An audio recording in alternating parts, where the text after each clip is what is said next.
Rich Bishop, you're up. All right, Justin, thank you very much for this. This has been awesome so far.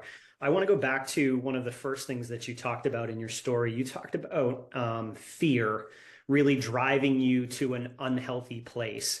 Mm. And I know from whether it be high level athletes, high level successful people in business, whatever, wherever they are in life, I know that there is a healthy fear, Mm. right? There is a healthy fear of I'm afraid of failing. I'm afraid of fill in the blank. Therefore, I'm going to put in that little bit of extra effort to make sure that what I produce is good and is worthwhile.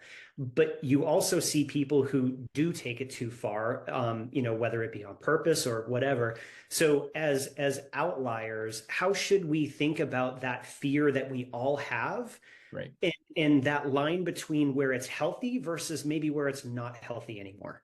It's great. I've got a tool I think that's really going to change the way that you think and the way that you do things. So when we think about fear, fear is the underlying driver to everything. It's the underlying emotion to everything. But here's the thing. Fear will send you left or right. Fear can send you into anxiety and control, or fear can send you into humility and curiosity.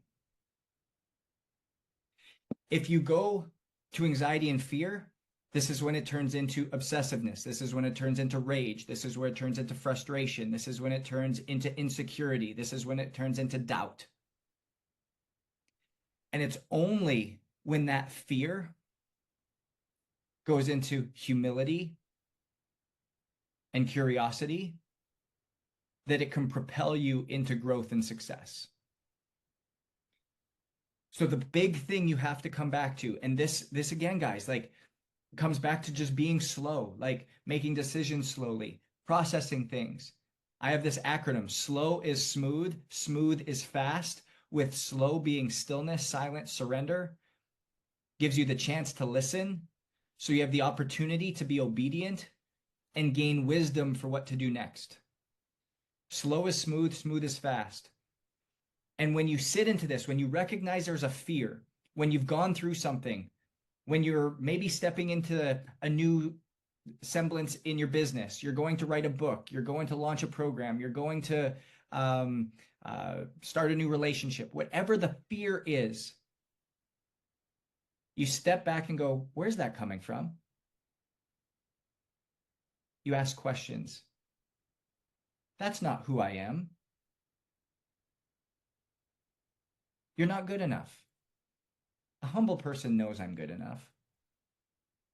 Where's that coming from? A curious person's going to go, man, that's not the truth. That's the enemy talking. That's trying to throw me off. That's some adversary trying to like keep me from my true calling. Versus another person, no, that's not true. I have to just control the situation harder. I have to make sure that nobody else makes decisions because now it's gonna have a bad look on me and I'm not gonna get to where I need to be and my company's gonna fold or my book's gonna be crappy and it's not gonna get to where it needs to be. It's not gonna need to where it's to go. And you start to go down and down and down. Fear is the starting point of everything. And so you start with humility and curiosity. And if you can get if you can get humble and you can get curious, fear will propel you further than you could ever imagine. A great way to reframe it. Yeah, I love that.